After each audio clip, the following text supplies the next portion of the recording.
أعوذ بالله من الشيطان الرجيم بسم الله الرحمن الرحيم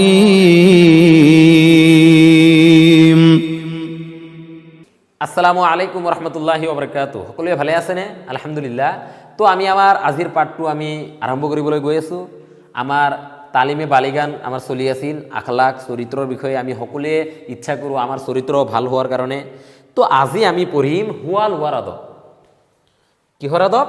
আমি ভাত খালোঁ, ভাত খোৱাৰ পিছত এতিয়া আমাৰ কি আমি ধৰক আমাৰ শুব লাগিব ন। তো হোৱা লোৱাৰ আদব আমি কেইটামান আজিৰ এই ভিডিঅ'ত আমি শিকিম। আদব বহুকেইটা আমাৰ কিতাপত অলপকেইটা দিয়া আছে। চোৱা, আল্লাহ তাআলাই আমাৰ বাবে দিন আৰু ৰাতি বনাইছে। আল্লাহ সুবহানাহু ওয়া তাআলা আমাৰ বাবে কি বনাইছে? দিন আৰু ৰাতি আমাৰ বাবে আল্লাহ সুবহানাহু ওয়া তাআলা বনাইছে। অৰ্থাৎ দিন কিহৰ বাবে বনাইছে? আমি কাম কৰাৰ বাবে, যাতে আমি কাম কৰি আল্লাহ তাআলাৰ ইবাদত কৰি আৰু আমি এনেকুৱা আমি কি কৰোঁ, আমি টকা অৰ্জন কৰি আমাৰ পৰিয়ালক পোহপাল আমি দিব পাৰোঁ। সেইবাবে আমাৰ বাবে দিন বনাইছে। ৰাতি বনাইছে কিহৰ বাবে? আমি যাতে গোটেই দিন কাম কৰি আমি যে মানে আমাৰ শৰীৰ যে দুৰ্বল হৈ গৈছে, দুৰ্বলতাটো আমি দূৰ কৰিবলৈ আমি ৰাতি টোপনিত যাওঁ। তো সেইবাবে কৈছে যে আল্লাহ তাআলাই মানুহৰ বাবে দিন আৰু ৰাতি বনাইছে, যাতে মানুহে দিনত কাম কৰি ৰাতি বিশ্ৰাম ল'ব পাৰে। তাৰপিছত কৈ আছে, মানুহে যেতিয়া টোপনিত যায় মৃত ব্যক্তিৰ নিচিনা হৈ যায়। এজন মানুহ টোপনিত গ'লে মৃত ব্যক্তিৰ নিচিনা। যেনেকৈ আন্নাউমু আখুল মৌত বুলি কোৱা হৈছে, অৰ্থাৎ মৌতৰ ভাই হৈছে নিদ্ৰা বা টোপনি। আপুনি টোপনিত গ'লে আপুনি একো গম নাপায়, মাথো আপোনাৰ কি থাকে, আপোনাৰ শ্বাসটো আপোনাৰ চলি থাকে, বাকী একো আপোনাৰ শৰীৰৰ যি কাম এইবোৰ সকলো কৰা বন্ধ হৈ থাকে, আপুনি একেৰাহে আপুনি টোপনিত যায়। সেইবাবে কোৱা হৈছে টোপনি মৃত্যুৰ নিচিনা। সেইবাবে আমি যেতিয়া টোপনিত যাওঁ, আদবে সহকাৰে যেতিয়া আমি টোপনিত যাম, তেতিয়া আল্লাহ তাআলাই আমি সেই টোপনিত যদি আমাৰ মৃত্যু হয়, তেনেহ'লে আল্লাহ তাআলাই আমাৰ শ্বহীদক সওয়াব দিব। কেনেকৈ? যদি আপোনালোকে যেতিয়া টোপনিত যাব, টোপনিত যোৱাৰ আগত আপোনালোকে যদি উজু কৰি যদি আপোনালোকে টোপনিত যায়, তেনেহ'লে আল্লাহ তাআলাই আপোনালোকক শ্বহীদৰ সওয়াব দান কৰিব ইনশাআল্লাহ। তো খোৱা লোৱাৰ বহুকেইটা আদব আছে, তাৰ মাজত চাওক এটা হওক আমাৰ যে মানুহে যেতিয়া টোপনিত যায় মৃত ব্যক্তিৰ নিচিনা হৈ যায়, যদিও তাৰ নিশ্বাস চলি থাকে আৰু অন্তৰ ধপধপ কৰি থাকে। সেইবাবে শৰীয়ত মতে শোৱাৰ আগত উজু কৰি শুব। মই যেনেকৈ ক'লোঁ, শোৱাৰ আগত বিচনাখন এবাৰ জোকাৰি চাফা কৰি ল'ব, যাতে পোক পতংগ বিষাক্ত সাপ আদি থাকিলে দূৰ হয়। আপুনি যেতিয়া শুবলৈ যাব, আপোনাৰ যি বিচনাখন এইখন এবাৰ মানে আপুনি উঠুৱাই ভালকৈ আকৌ পৰিপাটিকৈ আপুনি কি কৰিব পাৰিব। কাৰণ কি জানে, কোনে জানে যে কি বিচনাত কিবা সাপ পোক পতংগ থাকিব পাৰে, সেইবোৰ দূৰ কৰিবলৈ। ঠিক আছে। তাৰপিছত এতিয়া আহা যে আমাৰ শোৱাৰ দোৱাটো কি?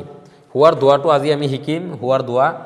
আৰু শোৱাৰ দোৱাটো হৈছে, মই ইয়াতে লিখি দি আছোঁ, আল্লাহুম্মা বিস্মিকা আমুতু ওয়া আহয়া। আল্লাহুম্মা বিস্মিকা আমুতু ওয়া আহয়া। বিস্মিকা আমুতু ওয়া আহয়া। আমুতু ওয়া আহয়া।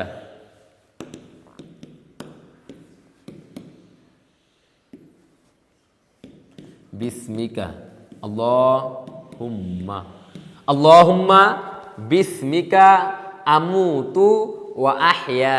আল্লাহুম্মা বিস্মিকা আমুতু ওয়া আহয়া।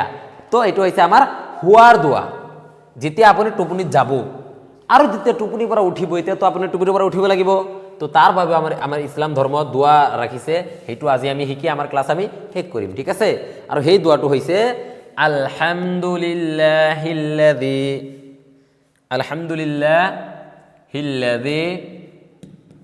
আহয়ানা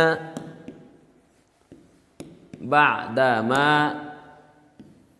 আমাতানা ওয়া ইলাইহিন নুশুর।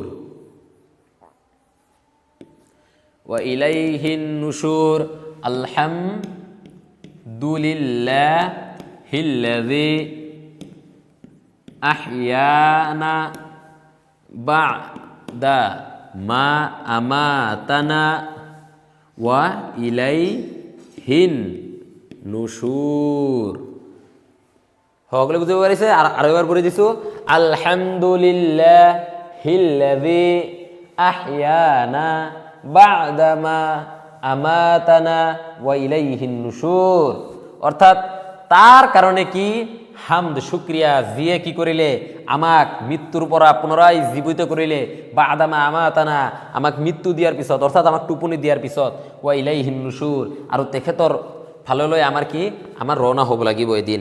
আৰু হোৱাৰ দোৱাটো হৈছে আল্লাহুম্মা বিস্মিকা আমুতু আহিয়া, হে আল্লাহ মই তোমাৰ নামত টোপনি যাওঁ, আকৌ তোমাৰ নামত মই ইনশাল্লাহ জিন্দা হ'ম। তো এয়া আছিল আমাৰ আজিৰ হোৱা লোৱাৰ আদব। তো এইখিনিতে আমি আমাৰ পাঠটো আমি শেষ কৰিছোঁ। আপোনালোকে এইবোৰ খালি পঢ়িলেই নহ'ব, আপোনালোকে এইবোৰ আমলতো আনিব লাগিব। আমি দুৱা মুখস্থ কৰি হুম ইনশাল্লাহ। আসসালামু আলাইকুম ওয়া ৰাহমাতুল্লাহি ওয়া বাৰাকাতুহু।